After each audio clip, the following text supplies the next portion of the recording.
Okay, ji. So now we discuss the second hypothesis of Krashen's monitor model, which is monitor hypothesis, and this is what monitor hypothesis through which Krashen's monitor model is known. So in monitor hypothesis, Krashen says that in language learning there is also another process which is monitoring. So according to Krashen, the learned knowledge, the explicit knowledge, the learned knowledge that we learn consciously, that is not that much helpful in the language acquisition process, but it performs one function, that it performs the role of a monitor, or just like the role of an editor who checks, who keeps on checking whether we are using language appropriately or not. So this is the important role of the learned knowledge, the knowledge that we learn consciously. Just like suppose that when I say, many times it happens in our everyday life, we say a sentence and suddenly we feel that I did a mistake, I did an error, and then we correct that. Just like as I gave you the example, if I say I come to university yesterday, and immediately, oh sorry, I came to university yesterday. So when I said it for the first time that I come to university yesterday, so my learned knowledge was monitoring my utterance, or my utterance is my language, and immediately the monitor, just like we have a monitor in a class, or monitor mean someone who monitors us. So our learned knowledge monitors that the language which we are using, whether it is appropriate or not. So then our mind tells us, that learned system tells us that, hey, you have done a mistake, you have done an error. So instead of saying I come to the university yesterday, you should have used I came to the university yesterday. And this learned knowledge helps us in monitoring, and in this way we are able to make appropriate use of language. So as we discussed in our previous acquisition learning hypothesis, Stephen Krashen's point of view, that learned knowledge is not that much important in the performance of our, or in the use of language.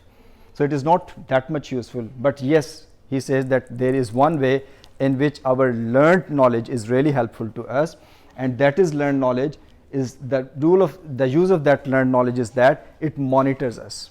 So when we are aware of the rules and regulations of the language, so our mind monitors that and it corrects us. So in this way, when we are learning the language, so our mind keeps on processing accuracy in the language, and based upon that knowledge, that learned knowledge, our mind keeps monitoring us, and when we make mistakes or errors, our mind keeps, or that learned knowledge keeps telling us that here you are wrong and you need to correct your utterances, or you need to make correct use of language. So this is known as monitor hypothesis, that in language learning process there is one process, another process is involved, which is known as monitoring, that our learned knowledge, which performs the role of an editor or a monitor or an invigilator, so that learned knowledge keeps telling us or keeps identifying our errors and mistakes, and in this way this helps us in our accurate and proficient use of the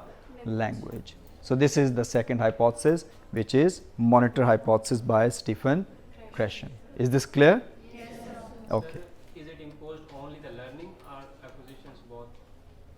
It is imposed only the learning process, or might be imposed on the acquisition process? Yeah, even if through acquisition we know that this is something grammatically correct, unconsciously, it is not related with conscious or unconscious or subconscious. When we know that this is something correct, and this is the correct use of language and this is the incorrect use of language. So because there are three types of language, one is just implicit, another is explicit.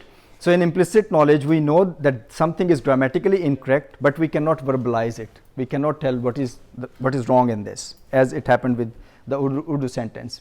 When I said main khana khana hu, you immediately corrected it because you knew that this is grammatically wrong, and the correct sentence should be main khana khata hu. So your monitor worked and it told. So monitor can work through implicit knowledge or explicit knowledge. Explicit knowledge is that when we are consciously aware of the rule also, that okay, this was, as in the case of English language, you corrected me that I come to the university is wrong, I came to the university yesterday is right. and when I asked, you gave me the rule also. So that third type of knowledge, when you are able to verbalize, when you are able to tell me the rule also, that why something is wrong and what is wrong in it, that is called meta-linguistic knowledge, and that is a subcategory of explicit knowledge. So this monitor, it can work through our implicit knowledge as well as through our explicit or meta-linguistic knowledge.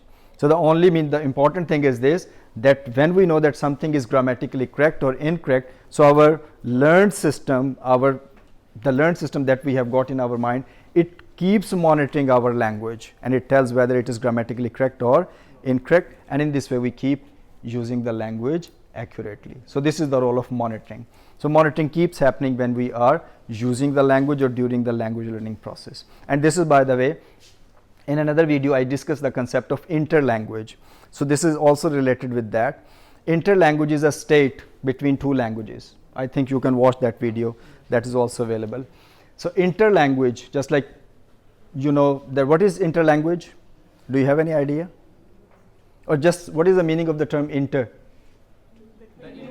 Between two, between, just like we say intercity transport, a transport which moves between two cities. So interlanguage is a state when a person is wavering between two languages.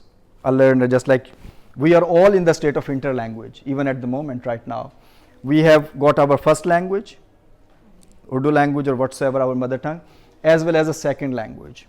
And during that interlanguage state, we keep moving from one language to the other language. And when we are using a second language, we keep making mistakes and errors.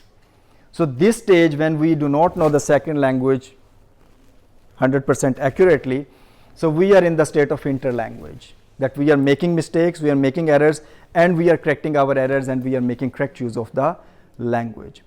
And then a stage comes when we know the language fully, completely. But it seldom happens in case of second language learners. So during that interlanguage state, monitoring keeps happening. Our mind keeps monitoring our acquired or learned language, and it keeps telling us that where we do mistakes. So when we remove our mistakes completely to a greater extent, it means that we have developed excellent proficiency in the target language. And according to second language acquisition research, it is said that second language learners cannot develop native like proficiency. So even if we are really eloquent or we are perfect user of the English language, still our proficiency in the English language is not as efficient as is the case with a native speaker. So second language learners, for a longer period of their time, of their learning process, they remain in the state of interlanguage. And during that state of interlanguage, monitoring keeps on happening. Our mind keeps monitoring, and in that process, we are making mistakes, and our mind tells us that no, this is wrong, you need to correct it. So we correct our mistakes, and finally a stage comes when interlanguage stage is over and the monitoring is also over to a certain extent. Clear? Yes, sir.